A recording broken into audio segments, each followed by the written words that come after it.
నమస్తే రమ్మగారు. నమస్తే జయ. రమ్మగారు 40+ దాటాక అన్ని విషయాల్లో మార్పు తెచ్చుకోవాలి. సహజంగా మనలో కూడా కొంత మార్పు వచ్చేస్తది కదండీ! అంతవరకు ఉన్న స్పీడు కాస్త తగ్గుతది. ఆలోచనలు మారతాయి. కాస్త అంటే సావధానంగా ఆలోచించటం. సమస్య వచ్చిన వెంటనే దానికి ఉరుకులు పరుగులు చేయకుండా ప్రతి విషయంలోనూ మార్పు అయితే చూస్తామండి. టేస్టులు కూడా మారిపోతా ఉంటాయి. స్పీడ్ పాటలు బాగా స్పీడ్ సాంగ్ సిస్టమ్ ఉందనుకోండి 40స్‌లోకి వచ్చేసాక ఆ సెలక్షన్‌లో కూడా మార్పు వస్తది రమ్మగారు. చాలా గమనిస్తూ ఉన్నా. కదండీ! ఎలాంటి మార్పులు చేసుకుంటే బావుంటుందంటారు? 40స్‌లోకి ఎంటర్ అయిపోయాం. ఇంకా మనం ఏ ఏ విషయాల్లో చేంజెస్ చేసుకోవాలి? జనరల్‌గా 40వ పడి అంటూ ఉంటారు జయ. నేను అనుకుంటా ఇదివరకటి కాలంలో 40వ పడి అంటే జయ పిల్లలు ఎదిగిపోయేవాళ్ళు. ఇప్పుడు 40వ పడికి పిల్లలు చిన్నపిల్లలే ఉంటున్నారు. ఎందుకంటే 30స్‌లో లేట్ 30స్‌లో పెళ్ళిళ్ళు, చిట్టి చిట్టి పిల్లలు. పేరెంట్స్‌కి మేము పెద్దవాళ్ళం అయ్యాం లాంటి భావాలు వచ్చే పరిస్థితి ఇప్పుడు లేదు. ఇదివరకు 20స్‌లో పెళ్ళిళ్ళు జరిగేవి. 40s వచ్చేసరికి 40+ అయ్యేసరికి ఓ 12, 14 ఏళ్ళ ఆడపిల్లలు, 15 ఏళ్ళ మగపిల్లాడు ఇలా ఉండటం, పిల్లలు ఎదిగి కనపడటం. వాళ్ళకి చదువులను, సంధ్యలను, పెళ్ళిళ్ళకి ఏర్పాట్లను, సెటిల్మెంట్ కోసం అలా ఆలోచన విధానం వేరేగా ఉండేది. ఈ రోజున 40s అంటే ఎంగేజ్, నడి వయసు అనడానికి వీల్లేదు. యంగర్ జనరేషన్గానే ఉంటున్నారు 40s వాళ్ళు. వీళ్ళు పెద్దవాళ్ళు అయిపోయిన భావాలు లేవు అసలు. కానీ శరీరం మాత్రం అందులోకి వెళ్తుంది. కొంతమందే 40+లో కూడా హెల్తీగా 30లో చేసినట్టుగానే తిండి తిప్పలు, ఆహార విహారాదులన్నీ, లివింగ్ పార్ట్నర్తో లివింగ్ అని ఉంటారు కొంతమంది. ఇప్పుడు లయన్ షేర్, సింహభాగం ప్రజలు 40+ అయ్యేసరికి జీవన విధానం మారిపోతుంది. మిగిలిన ఆలోచన విధానం కాదు, ఆరోగ్యం విధానాలు మారుతున్నాయి. ఎందుకంటే మన పనులన్నీ అన్నీ కూడా ఈ సాఫ్ట్వేర్ ఉద్యోగాల వాళ్ళు, వీళ్ళకి మెంటల్ స్ట్రెస్, మనకి దూరపు ప్రయాణాలు, ఎప్పుడు ఆఫీసులకి డ్రైవింగ్, దానివల్ల ఫిజికల్ స్ట్రెయిన్, ఎక్కువ భాగం డయాబెటీస్. ఇదివరకు 40లో డయాబెటీస్ లేవమ్మా, చాలా తక్కువ. ఒక పెద్ద ఫ్యామిలీ ఉంటే ఒకళ్ళో ఇద్దరో డయాబెటిక్ ఉండేవాళ్ళు, 1 or 2 జయ. ఇప్పుడేంటి కుర్రాళ్ళు 30 దాటితే డయాబెటిక్ అయిపోతున్నారు. తర్వాత ఏమో థైరాయిడ్ ఒక అత్యంత సహజమైన విషయంగా, ప్రెగ్నెన్సీలో థైరాయిడ్, మామూలుగా కూడా థైరాయిడ్, ఆడపిల్లలకి, ఆడవాళ్ళకి, మగవాళ్ళకి కూడా. స్పాండిలైటిస్ ఆటోమేటిక్గా ఈ ల్యాప్టాప్ల వల్ల, ఫోన్ వల్ల అదనంగా వచ్చే స్ట్రెస్, తర్వాత టార్గెట్ల వల్ల, అన్నిటికీ టార్గెట్సే కదా.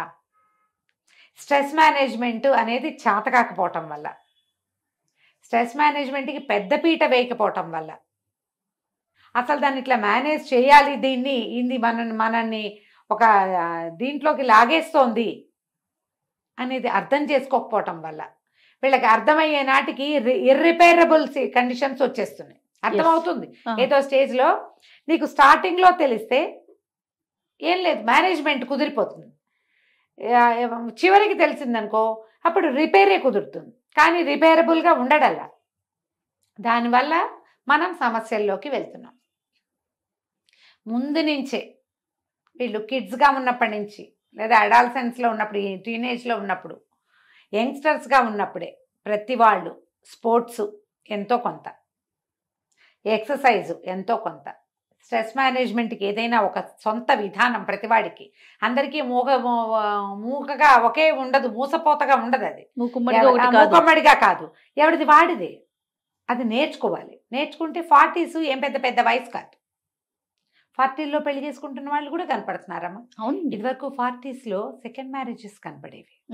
ఇప్పుడు ఫస్ట్ మ్యారేజెసే కనిపిస్తున్నాయి. సెటిల్మెంట్ కోసం చూసి ఆడపిల్లల గొంతెపు కోరికలకు సరిపడా వీళ్ళు చేయలేకపోవటము, ఎన్ని మ్యాచెస్ చూసినా కుదరకపోవటము, లేకపోతే వీళ్ళకే సెలక్షన్ ఎక్కువైపోయి అలా ఉంటే కుదరదు, ఇలా ఉంటే కుదరదని వాంటింగ్స్ పెరిగి ఇదేదో రీచ్ అయ్యాక చేసుకుంటామని ఇట్లా ఏజ్ ముందుకు తీసుకెళ్తున్నారు.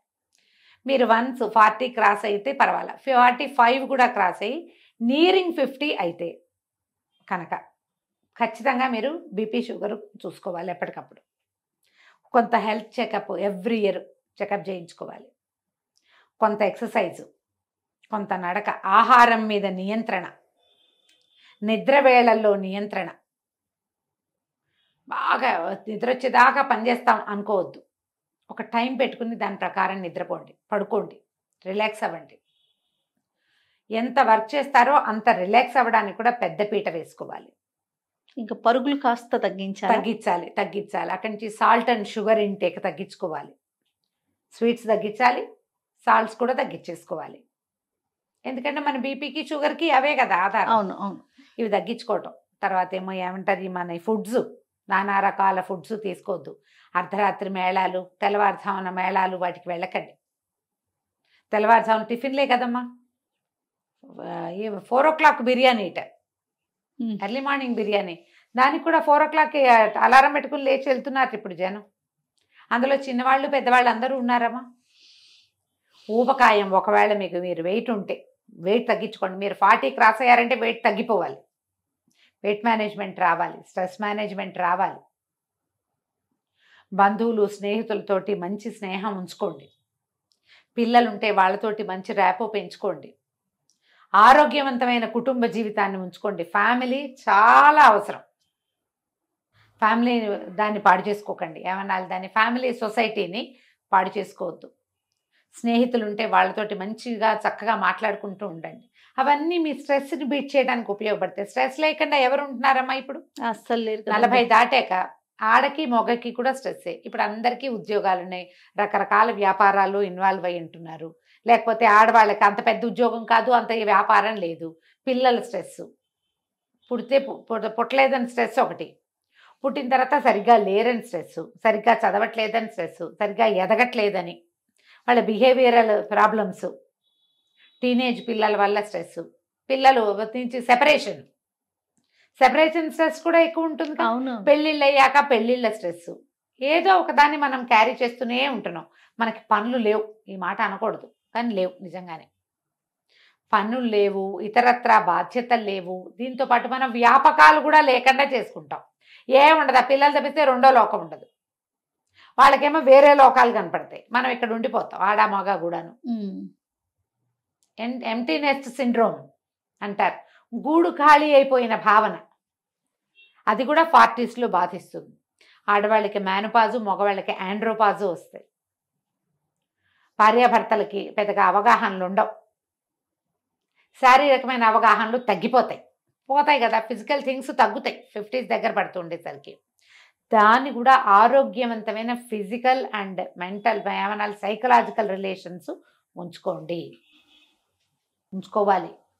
వదిలేసి మానేసి చిన్నప్పటిలాగా ఇప్పుడు ఏం చేస్తాం అలా అనుకోవద్దు.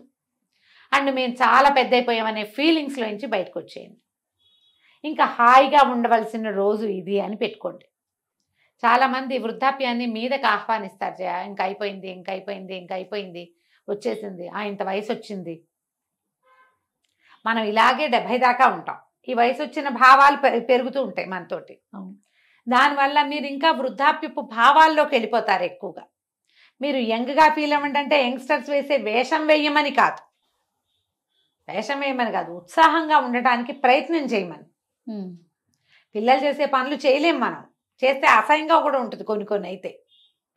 కానీ మీరు యాక్టివ్గా మీ క్రియల్ని మీరు యాక్టివ్గా చేసుకోవాలి. మీకు ఏ హ్యాబిట్స్ లేకపోతే, హెల్దీ హ్యాబిట్స్ ఉండి అంటే బ్యాడ్ హ్యాబిట్స్ లేకపోతే, ఏదైనా మంచివి కొత్తవి నేర్చుకోవడానికి ట్రై చేయండి. లేకపోతే ఎక్కువ కాలం బతుకుతాం. హ్యాబిట్స్ ఏమైనా బ్యాడ్ హ్యాబిట్స్ ఉంటే తొందరగానే అనారోగ్యాలు పాలైపోతాం. బతుకుతామేమో, ఆరోగ్యం పాడైపోతుంది అంతే. ఈ ఆరోగ్యం పాడయ్యేసరికల్లా మీకు ఫ్యామిలీ రిలేషన్స్ సరైనవి లేవనుకో, మిమ్మల్ని ఎవరు సపోర్ట్ చేస్తారు? ముందేం చేయాలి? ఫ్యామిలీ రిలేషన్స్ సరి చేసుకోవాలి. ఈ భార్యాభర్తలు కొట్లాడుకోవటం, ఏదో ఒక పాయింట్ మీదే అలా సెపరేషన్ అంటే ఏమనాలి, అభిప్రాయ భేదాలతోటే ఉండటం కాకుండా మన ఇద్దరం ఒకళ్ళకొకళ్ళం. పిల్లలు బయటకు వెళ్ళాక వైఫ్ అండ్ హస్బెండ్ రిలేషన్ని డెవలప్ చేసుకోండి. తీర్థయాత్రలు చేయండి, ఎక్కడికైనా వెళ్ళండి. విహారయాత్రలు కూడా చేయొచ్చు. ఎక్కడైనా తిరిగే అవకాశం ఉంటే తప్పకుండా తీసుకోండి. గ్రూప్స్లోకి వెళ్ళండి, పాత ఫ్రెండ్స్ని కలవండి. ఎవరికైనా వస్తామని చెప్తే వాళ్ళు వచ్చేదాకా ఆగద్దు, మీరెళ్ళు, మమ్మల్ని పిలవలేదు, మాకు పిలుపు లేదు, ఇలాంటి భావాలకు వెళ్ళబోకండి. మీరే వెళ్ళిపోండి. ఒక అడుగు ముందేయండి, ముందుకు వేసుకోండి. ఎప్పుడు కూడా అన్నింట్లో పిలుపులు చాలలేదు, మర్యాద చాలలేదు ఇలాంటి భావాల్లోకి వెళ్ళకండి. మీ తర్వాత మర్యాద ఇచ్చే సమయానికి వాళ్ళే ఉండకపోతే కరోనాలో అలా ఎన్నైనా చేయ అవునండి. కదా. తర్వాత హార్ట్ హెల్త్ అని ఇదని చెప్తున్నారు మనకు అన్ని. అందుకని సాధ్యమైనంత ఆకుకూరలు, నట్స్, పళ్ళు, ఫ్రెష్ ఫ్రూట్స్, స్వాభావికమైన ఆహారం అంటే ఈ టిన్డ్ ఫుడ్, ప్యాక్డ్ ఫుడ్ కాకుండా రోడ్ సైడ్ ఫుడ్స్కి వెళ్ళబోకండి. ఎప్పుడైనా మనం ప్రయాణాల్లో ఉన్నప్పుడు అత్యవసరంగా తింటాం, తప్పదు. మనం ఏదో ట్రిప్స్లో ఉన్నాము, బయట తినాల్సి వస్తాం. ఇంటికి వచ్చాక ఇంక తినకండి, మళ్ళీ హెల్తీ లివింగ్లోకి వచ్చేస్తూ ఉండండి. చక్కగా శుభ్రమైన స్నానం చేయటం, పాతకాల పద్ధతి ప్రకారం చక్కగా ఒంటికి నలుగు పెట్టుకుని స్నానాలు చేయటం, తలంటి పోసుకోవటం, ఇవన్నీ రిలాక్సేషన్ మెథడ్స్. అవును. మీ తరహాలో ఏదో ఒక రిలాక్సేషన్ మెథడ్ని కనిపెట్టండి. సంగీతం వింటమో, సంగీతం పాడటమో, నేర్చుకోవటమో, నేర్పించటమో, మీకు వచ్చిన విషయాన్ని ఎవరికైనా నేర్పించటమో, ఏదైనా కొత్తది నేర్చుకోవటము, కొంచెంసేపు భగవద్ ధ్యానం చేసుకోవటము. మాకేం ప్రాబ్లమ్స్ లేవు, మేమెందుకు దేవుడికి దండం పెట్టాలంటారు ఒక్కొక్కళ్ళు. ప్రాబ్లమ్స్ అక్కర్లేదు దేవుడికి దండం పెట్టడానికి, అవసరం లేదు. నీకు ఈ జీవితాన్ని ఇచ్చినందుకు దేవుడికి దండం పెట్టాల్సిందే. థ్యాంక్స్ చెప్తున్నాం మనం, మనకు ప్రాబ్లమ్స్ ఎందుకు థ్యాంక్స్ చెప్పడానికి, అంతే కదా. కాబట్టి ఎప్పుడు భగవద్ ధ్యానానికి అలవాటు పడండి. ఒక ఏజ్ వచ్చాక ఏదో ఒక మెడిటేషనో, ఒక ప్రాణాయామమో, ఒక భగవద్ ధ్యానమో, ఒక దేవాలయ దర్శనమో, ఒక పర్ఫెక్ట్ రొటీన్, దాన్ని ఫాలో అవ్వండి. హెల్తీగా తింటాం, వేళకి విశ్రాంతి తీసుకోవటం, వేళకి నిద్రపోవటం, ఇలాంటి వాటిలో కనుక మనం వెళ్ళామంటే ఆఫ్టర్ 40s హెల్తీగా ముందుకెళ్తాం మనం. రైట్. ఇది నేను 40 అని పూర్తిగా చెప్పటం లేదు జయ, 40 కాదు 45, నియరింగ్ 50 అయిన వాళ్ళకే ఈ సూత్రాలు. ఇప్పుడు మనకు కొంచెం స్పీడప్ అయింది, మీరు చాలా స్ట్రెస్ లెవెల్స్ ఉన్నాయి, మీకు నిద్ర పట్టట్లేదు, మీకు అన్నం సాయించట్లేదు, ఏం తిన్నా అరగట్లేదు అంటే మీరు ఏదో అనారోగ్యం గుండా వెళ్తున్నట్టు. ఇమీడియట్గా డాక్టర్ చెకప్ ఏదైనా తీసుకోవాలి. ఖచ్చితంగా ఒక డాక్టర్ని మీ ఫ్యామిలీ ఫ్రెండ్గా ఉంచుకోండి. హనో అని ఫోన్ చేసి మీ పరిస్థితి చెప్పగలిగే ఇది అవకాశం మీకు ఎప్పటికీ అవసరమే. దానికోసం ఏం చేయాలమ్మా, మానవ సంబంధాలు మెరుగుపరుచుకోవాలి. అంతే. మీరు మానవ సంబంధాలు మెరుగుపరుచుకుంటే మీ లేట్ ఏజ్ హాయిగా వెళ్ళిపోతుంది. నమస్తే. నమస్తే.